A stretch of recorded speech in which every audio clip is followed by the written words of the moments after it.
Paul Harrell, weekdays from 4 to 6. Learn more at paulharrell.com. So yesterday, the story broke. Michael Wickline wrote a story about how there's a new pay plan that has been unveiled. The headline says, "New pay plan benefits state workers at top and at bottom." At top and at bottom. Now, the folks at the bottom of the pay scale, you guys are getting a raise, but boy, these folks at the top of this pay scale, you got massive raises. Massive raises. And I'm telling you, what I thought when I saw this was Governor Asa Hutchinson simply does not understand. He doesn't understand our grievance. He doesn't understand our outrage. He doesn't understand that the spending must stop. You guys remember when Rick Santelli said this? Spending. Stop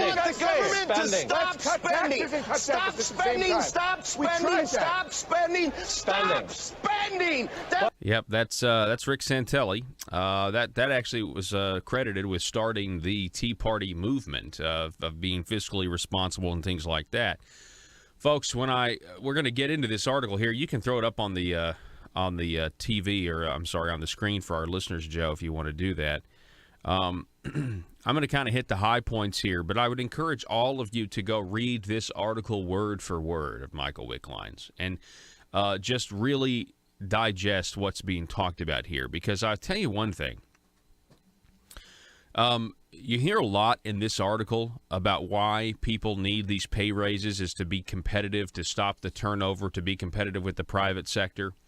And I'm not one of these people that would say that is in no circumstance would that be true. Of course it would be true. I could think of a couple, but let's just think about one. They mention it here, the IT sector, okay? You can make the argument that in order to have, competent IT people, you're going to have to pay them a good salary that is comparable to what you'd get on the market, right? That's exactly the case. My argument to that would be that is the exception to the rule of government, and they want to make the exception the rule. Asa, in these pay raises, is trying to make the exception to market competitiveness with private sector. It's not the government's job to compete with the private sector. It simply is not its job. We see once again a mentality here that is just simply not about limiting government, even though the carefully crafted language the governor said, he says this is about making the government lean. And most of these positions at the top that got these $20,000, $30,000, $40,000 raises, that's right, folks. In most of these situations, there's no new skills that have suddenly been learned or new qualifications for these jobs that now, they say that there's a promotion here or there, but in my opinion, that's mostly just done for effect. That's mostly just done for messaging and phrasing. These people are basically doing the exact same job they were doing yesterday, or when these raises went into effect at the end of July. They're doing the exact same job for the most part that they did before that they're doing now. And I'm a little frustrated about it. Our whiteboard today says it's pretty simple. Asa gives raises because that's what he's doing. This is not going to make our uncontrollable spending problem better. As a matter of fact, I think this is evidence that our spending problem in the state of Arkansas is, in fact, uncontrollable. Let's keep going here. Wait till you see some of these raises, man. I can't believe this. Some people who got raises are being rewarded for not being able to budget properly. Duncan Baird, the budget director, and I'll say more on him in a minute, but the director of budget in this state that could not budget, they had to cut $113 million. This man got a $19,000 raise. A $19,000 raise when you couldn't budget 1 year. Oh, Paul, but it's a revenue problem. It wasn't a spending problem. You know what? Give the man the $19,000 raise. $19,000. So for all of you state workers out there that are the good ones, government workers who are good ones, and you've called into this program before. You've called into this program anonymously before. Those of you that are getting those little teeny bitsy itty bitty raises, and the media spinning that like that's good, but then the folks at the top are getting $30,000-$40,000 raises. What is going on? Somebody tell me. The only explanation is that it's not their money. Nobody would act like this. Nobody would just say $30,000 raise for you, $20,000 raise for you. By the way, the one graphic that we have, Joe, go ahead and put the graphic up. I'm sorry, I'm giving you 1,000 things to do. Go ahead and put this graphic up. The one graphic that we do have here doesn't account for the raises that are $20,000 or less. That are less than $20,000. So how many people are getting these $19,000 raises? Do you see these numbers here? Do you see these numbers? This is insane to me. What do we have here? Pfeiffer, the education. Who is this? Ivy Pfeiffer, education, Deputy Commissioner of Education, got a 36% increase, which is now $41,000. Or I'm sorry, a $41,000 increase, bringing her salary now to $156,000. Shannon Keith, the disability determination, a medical consultant, got a 51% increase in the salary, $37,000. Let's keep going down here. Let's see here. Do you see these numbers? This is insane to me. And they're saying, "No, this is a way to make government more lean." I suppose so. I don't know. And this is crazy to me. Who's this person in Human Services? Lisa Mikowski, Human Services, registered nurse supervisor, $71,000, got a $24,000 increase, 51%. What else? Who got a 97% increase? Robert something, Parks and Tourism, GIS analyst. He got a 97.45 increase. Who is it now? Robert. Is that at the bottom there? No, it's at the top. Oh, okay. Yeah, Robert. Yeah, I can't pronounce that last name either. Parks and Tourism, 97% increase, $28,000 increase, bringing the salary up to $71,000. Now you may say, well, that's not, if you decrease that $28,000, $71,000 you're making now, that's not a lot of money. Look, that's true. You're right. 71,000 minus 28, not a lot of money. But think about this for a second. Would any private business operate this way? Oh, well, we're switching to a new pay plan. No private business would do that. 25,000 full-time government employees this affects. Back to the article. Let's see, it doesn't cover game and fish. I want to get down here. Let's see. The new pay plan doesn't cover employees at the state's 2 to 4 year colleges.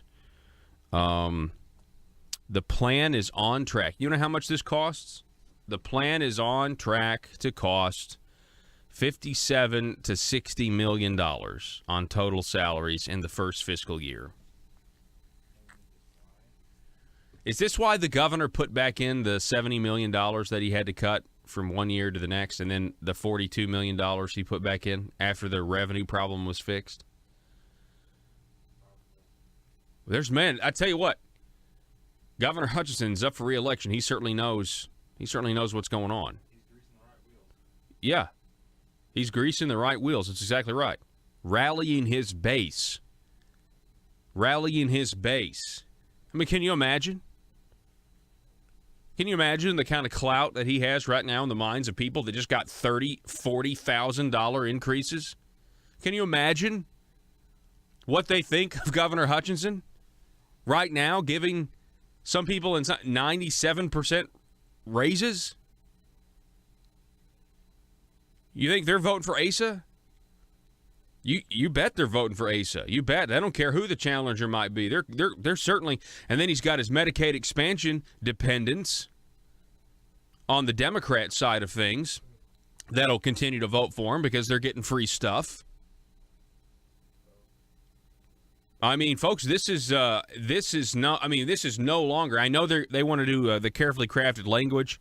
I know they want to say, this is a way to make the government actually smaller by giving people more money. But I will tell you, this may be the biggest example I can see so far. This may be the biggest example of Governor Hutchinson doing something that is so leftist, that is so progressive, that is such a growth of government, that even the carefully crafted language doesn't really, doesn't really do enough to camouflage what is actually going on. I mean, this is a blatant anti-conservative pivot. It is blatant, an anti-conservative pivot when you see some of these increases. And yeah, I mean, it does say the Arkansas legislature basically approved this plan. Senator Bart Hester was the sponsor in the article. That's who's listed, and it was basically unanimous. I mean, this is what they did. This is what they thought needed to happen. But I wonder if some of them would have. I wonder if you had have shown them this table of going these 36%, 50%, 40% increases. I wonder if you'd have showed some of them what was actually going to happen. Maybe that was in the bill. I don't know. But certainly, what a way to grease the right wheels right before your election. All the people, the massive government bureaucracies that are in your branch of government, the executive branch that the governor is in charge of, all of a sudden getting these massive, massive salary increases, $20,000. I mean, just go down the list from the top. You got a $41,000 increase, 37, 34, 31, 31, 28, 28, 27. Now, how many? This is only the, it cuts off here at this finance and administration getting a 26%, $20,000 increase. How many people got $19,000, $18,000 increases? This table doesn't show you that. What a mess, ladies and gentlemen. What an absolute mess. We're going to take a break. We have a great show for you. We'll be talking with State Representative Jeff Williams at the bottom of this hour. Then at the top of the next hour, State Representative Jim Dotson will also be on the program. Back in just a moment.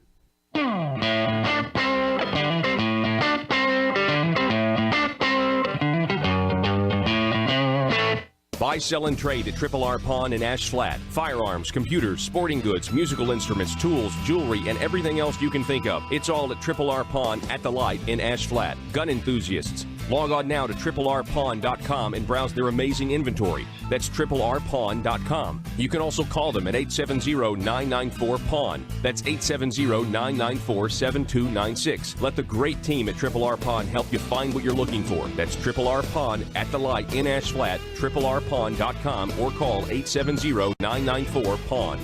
Arkansas small businesses are tired of taxes that are too high and regulations that work as obstacles to small business success.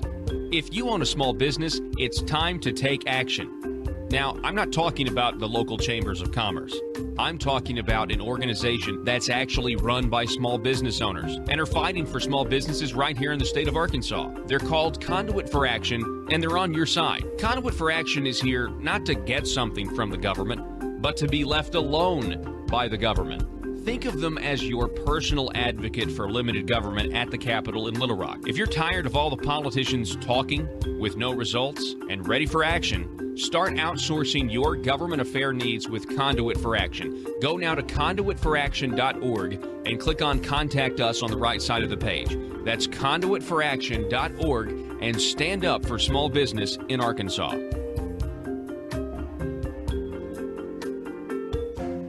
Do you need to advertise your business product or service, but not sure what the best choice is?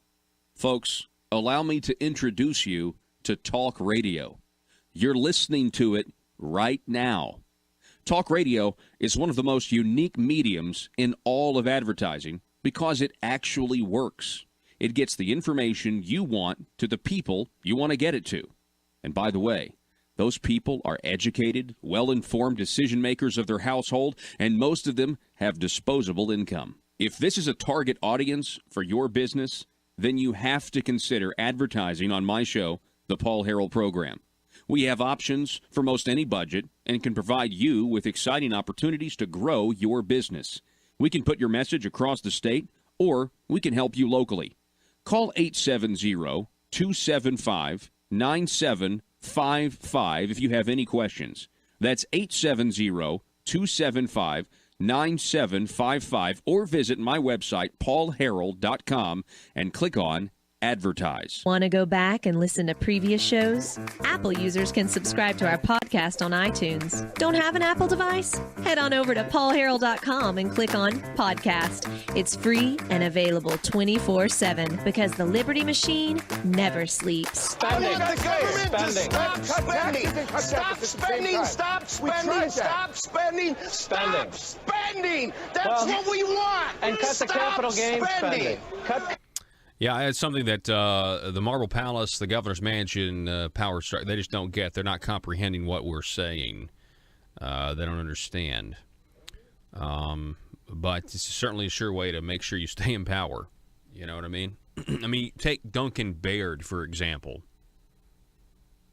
Duncan Baird, former state representative, he failed in the Republican primary against Dennis Milligan and did not get elected state treasurer. He was running for state treasurer. So his consolation prize was he gets to go work for Asa.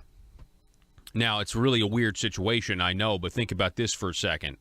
Sometimes in politics, winning your election is good, but losing is actually better because you end up with a pretty sweet gig where you can mismanage the budget and then get a $19,000 raise. That's what's going on down there. I mean, and imagine if Asa had gotten his internet sales tax. Can you imagine how many more government jobs he could dish out to people he wants to have government jobs? How many more Duncan Bairds there could be? And look, I understand Duncan's a really nice guy. And as a matter of fact, in committees, he seems, I've heard him testify in committees, he seems competent. But it doesn't look good when the governor has to come and say, oh, we got to cut $70 million from the fiscal year and $42 million for the next fiscal year. And then that guy running the budget department gets a $20,000 raise. That doesn't look very good to me. I don't think it looks good to a lot of you out there.